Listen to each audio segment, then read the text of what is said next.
Today it's been one of those days that everything's just been crazy and flustered, and oh, I feel like I've got time to breathe now, so I thought I'd film a video. So Fridays I teach in the morning, and then I try and keep the afternoon sort of free to chill out a little bit. But today I taught the Pilates class that I teach, then I went to the other town where my studio is and done some videos of like this new equipment we've got. And then I had to come back home, take Millie to the vets, come back home, drop her off, get petrol, go get my hair done. And luckily they saw me. I had to ring up and push it back because everything was just running crazy. And it feels like when you're in a rush, everybody's driving everywhere. So it's done, it's fine. I've had my hair done and I'm going to make a video for you guys. So I was planning to do a supplements one anyway. And then I was going to do one on tips for endometrial lining, but I thought they're kind of like the same thing, so I'm just going to put them in the same video. So if you watch my last one, you'll see that I got my lining up, woohoo, to my lucky number 7. And I'm just going to tell you a couple of things that I did. Now, I think we can sort of supplement our journeys, but I do think a lot of it is the medication they give us. So I'll start off with that. So if you've seen some of my videos, I mentioned what I'm on. So they've put me on the Femiston, which is estradiol and dydrogesterone. Okay, so you can see that in my last video. So I'm on quite a lot of this.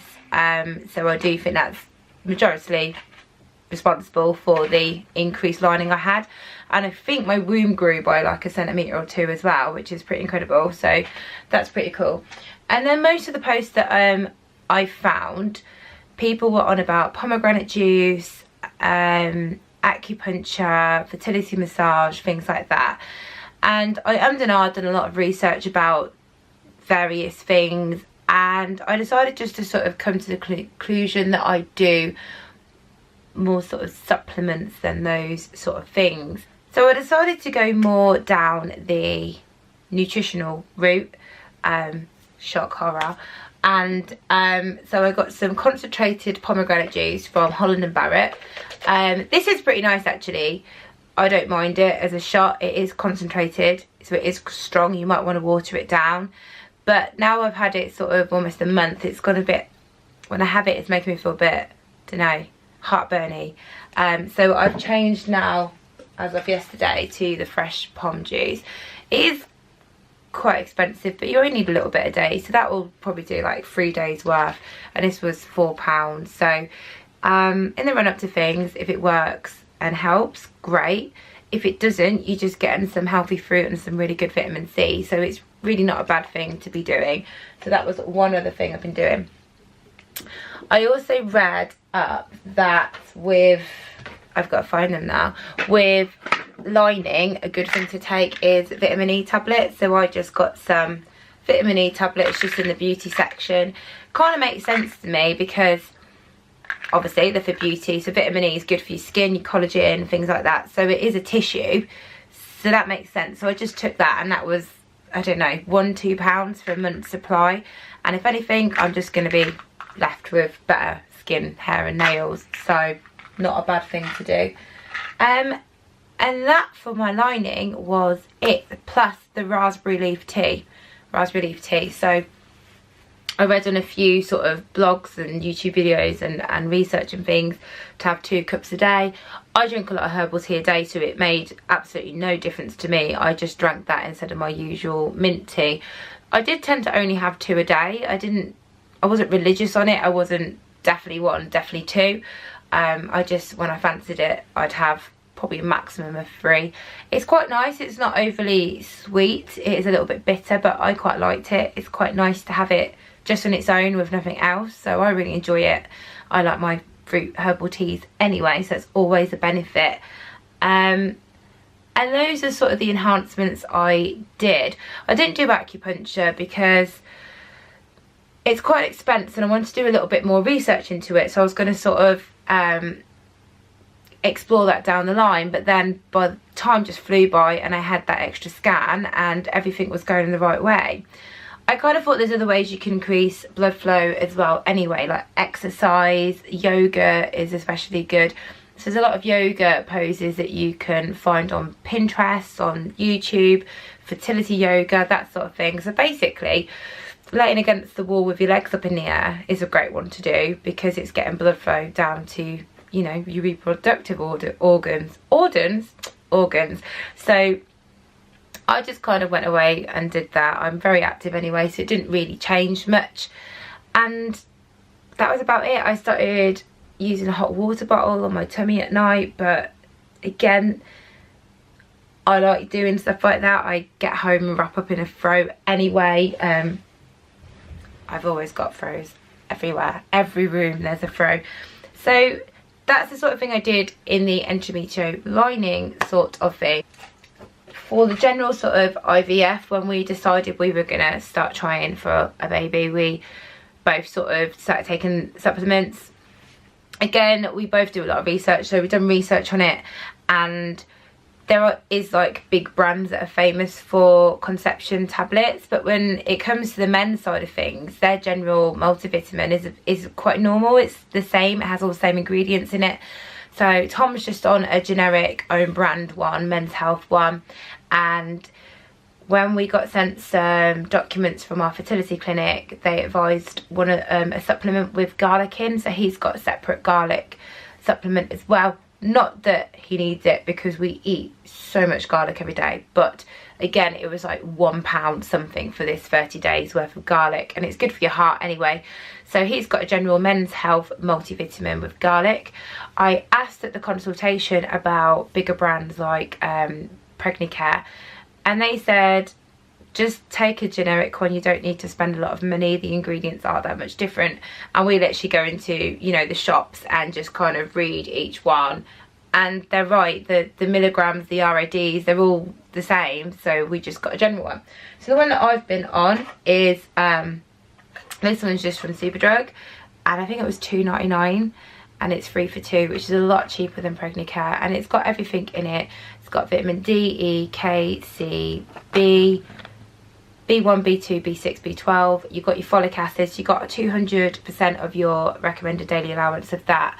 You've got biotin, calcium, magnesium, iron, zinc, copper, everything. And this one is always on a 3 for 2, so you get 3 months for £6.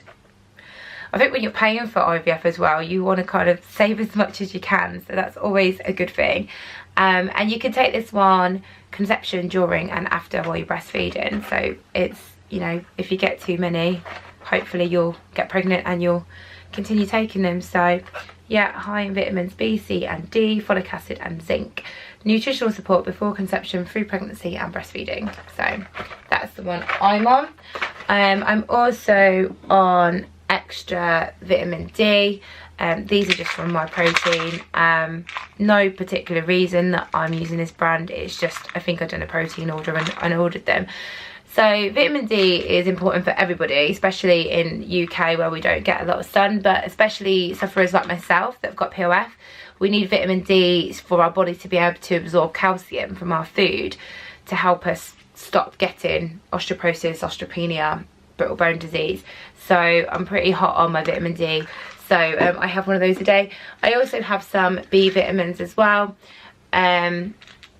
They're really good just for, you know, energy levels, general healthiness. So I just take those as an extra supplement.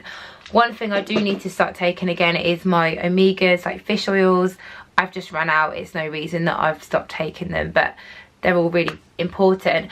This is just general health. This is sort of how I am anyway. The only difference is instead of a normal multivitamin, I'm taking the pregnancy focus one just to ensure I've got that folic acid in. They do say as soon as you've decided that you're going to start trying to conceive that you want to start taking folic acid, and that's the only thing they recommended to me. They said take a pregnancy one if I wanted, but they're happy with me just taking folic acid. So that was their advice, so I've done this. But I've been trying to get a lot of vitamins from food anyway, so I've really got into juicing again.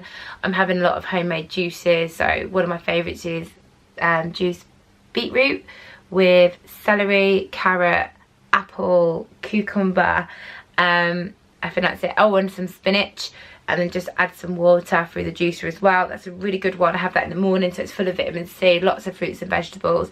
Haven't had it this week because I just can't find normal beetroot that's not pickled at the moment, so I had to get a pre-made smoothie, which was annoying. And then say my pom juice, I'm preferring drinking pom juice than the shot of it. I'm getting to this habit of waking up and having a juice. It's just a really positive start to the day, that something pure and simple has gone into your body. So yeah, I love my juices. We've been making a lot of homemade soups as well. So we went pumpkin picking and we brought some pumpkins and cut them up. So we're making loads of spicy pumpkin soup, butternut squash soup, sweet potato. Again, it's just lots of vegetables. It's just really nice and homely and hearty. It's getting colder now and I'm full of hormones and I am emotional wreck at the moment. I don't know what is going on. This week I've just wanted to cry, but yeah, I think I'm on like the 3rd week, so I think this is PMS week, but for no reason. I just want to cry. I think I started welling up at a random song in the car the other day. I'm like, what is this? So that is like the supplements that I've been doing. And I do have more updates coming. We're back for another appointment this weekend, which is Saturday. I think this will be uploaded after that, and then the other one will be there. I don't want to bombard you all at the same time, so I'm just sort of kind of sectioning them out a little bit. So we'll have a bit more of an update. There is quite a big update on the way, but I just want to get everything confirmed tomorrow and then we can talk to you all about it. And yeah, thank you so much for the support as usual. I really appreciate it.